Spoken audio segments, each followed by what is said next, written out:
Hello friends, I'm going to share some very useful tips to grow brinjals in your garden and also make two very tasty brinjal recipes in your kitchen. Let's see how it goes.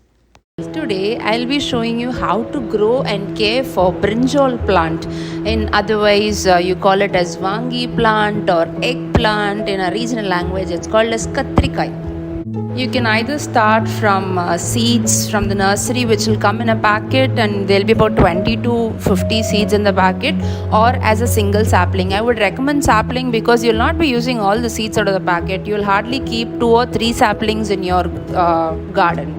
As of today, I have 2 varieties of brinjal plant, one in my landscape garden and the other in my terrace garden. So let me give you some quick tips. How do you identify a male flower? The one without a stigma or a green color stalk in the center, like how you see in the female flower here, is going to be your male flower. So you'll have to distinguish between the 2 flowers because only the female flowers are going to give you vegetables, whereas the male flowers will help you in pollination. If you have a 2x2 space of landscape garden, I would recommend you to grow your eggplants in the landscape rather than that of a terrace garden in a grow bag or a pot, because the first reason being the yield is pretty high when you grow it on the soil. Up to 1 to 2 kgs you can harvest in just one day from one plant. And the second reason being it requires pretty low maintenance. You need not to put a lot of fertilizers or chemicals, or the maintenance per se is pretty low. And the final reason being the chance of pest attacks seems to be pretty less. So now here are some tips if you're trying to grow it on your terrace garden. Choose a container or a grow bag which is at least 14 or 15 inch size, and keep the plant in sunlight. Basically it has to receive about 6 to 8 hours of sunlight. Water it once a day, preferably in the morning. For nutrition you can add a handful of compost once a month, especially when it starts flowering. And you can expect mealybug attack. I've spoken enough about it in my previous video, so take care of that as well. In case of growing it in pots like this, you can expect only about maybe 3 or 4 brinjals per day. So about which flowers become the vegetable? Initially 4 or 5 female flowers can tend to drop off. Not the very first flower can turn into a vegetable. So even if after the 5th flower drop it is not turning into a vegetable, then you can try hand pollination, taking the pollen from a male flower and brush it gently on the female flower. The another technique of pollination is try to grow these plants next to some flowering plants. So the bees which are attracted to these flowering plants, we call it as the complementary plants. So that will help in naturally pollinating your brinjal plant. If you're a beginner in gardening, I would recommend you to grow brinjal at home because it is low maintenance, gives you very satisfying results and pretty high yield. So ever since I started growing brinjal plant at home, I haven't used any chemical fertilizers, I haven't used any pesticides, and I have been completely growing it naturally, and I have stopped buying from the vegetable market. So I kind of feel I have achieved something at this point.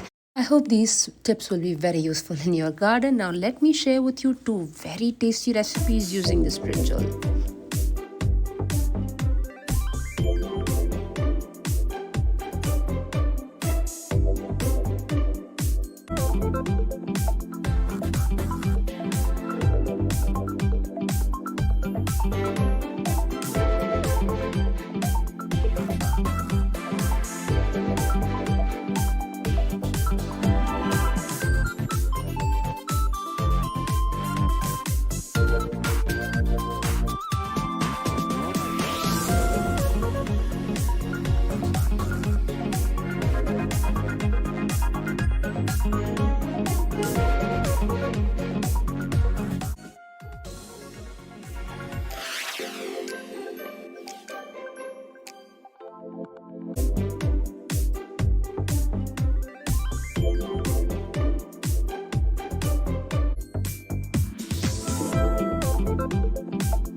you enjoyed the video, don't forget to subscribe for more tips on gardening and more interesting recipes. Thank you.